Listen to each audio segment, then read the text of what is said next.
You've probably heard of barrel-aged beer, but what about barrel-fermented beer? What's the difference? Well, today we're diving into the barrels to uncover the secrets of these incredible brewing techniques.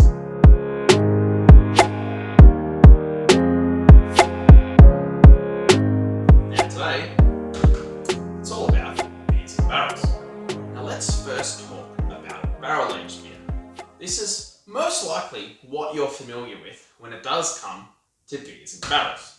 So, with barrel-aged beer, the beer is usually fermented first in a traditional vessel, such as a stainless steel fermenter or maybe a cool ship, and then it is placed in a barrel, such as this, though on a commercial level they'll be much bigger than my little homebrew barrel here, to age. So that happens after the beer has fermented.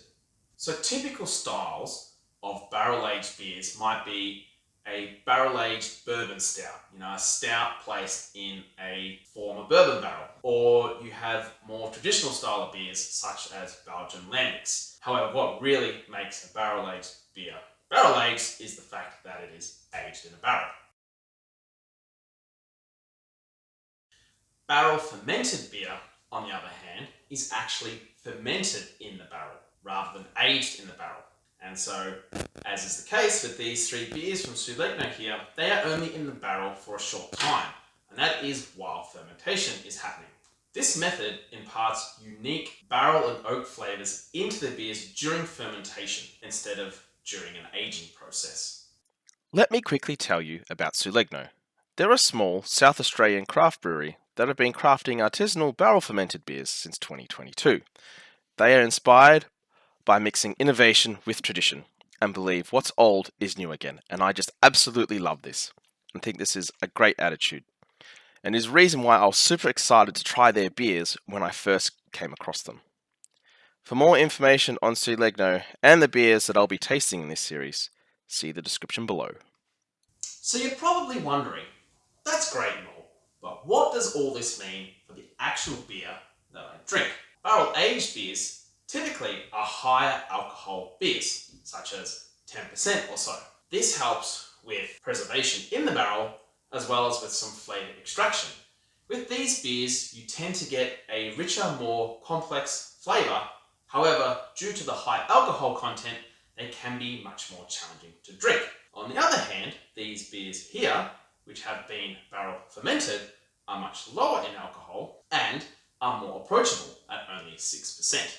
So barrel-aged beers are typically in the barrel for at least 6 months, or even longer, sometimes even over a year, depending on the type of beer that goes in. Now, during this extended period of time in the barrel, that does allow oxygen to get into the beer and impart a flavour on it. Now, with these beers here, they're only in the barrel for a short amount of time during the fermentation. Because they are in there for such a short amount of time, it is unlikely that those oxygenated flavours will develop. So barrels for barrel-aged beers are usually sourced from other alcohol injuries, such as ex-bourbon barrels.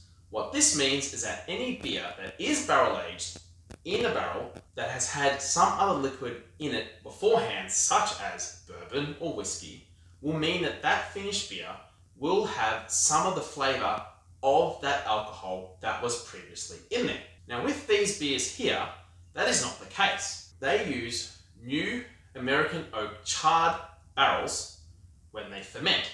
So it is only the barrel flavour that will get imparted into these beers, unlike barrel-aged, where you do get the flavour from the barrel, but also from that alcohol that was being stored in there previously. So when it does come to fermenting a barrel, you do get some unique flavours that will develop that you will not get from barrel aging. Now, due to the unique environmental conditions of fermenting in barrels, such as temperature and pressure, and the fact that you're fermenting in wood, does result in unique barrel flavours getting into the beer at fermentation time, which you do not get with barrel-aged beers, since they have already been fermented before putting in. Now, for those of you out there that are thinking, well, what about Belgian-style beers that are put in barrels, such as lambics? Aren't they a bit different to some of the things I've talked about with barrel aging so far? Well, if you were thinking that, that would be the case.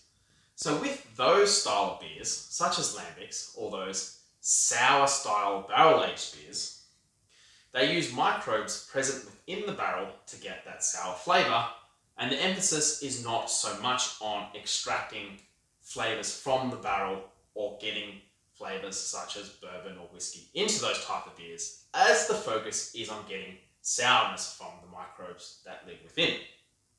So, after all that, what have we learnt about barrel-aged beers versus barrel-fermented beers? What is the key difference that defines these two methods of making beer? So the key difference is really about when and how the flavours are extracted from the barrel. So with barrel aging, it's about adding richness and depth of character and flavour through time in the barrel. Whereas with barrel fermented beers, it's about adding unique, complex flavours up front while still keeping that drinkability. So thanks for joining me on this beer adventure and learning about all things beers and barrels.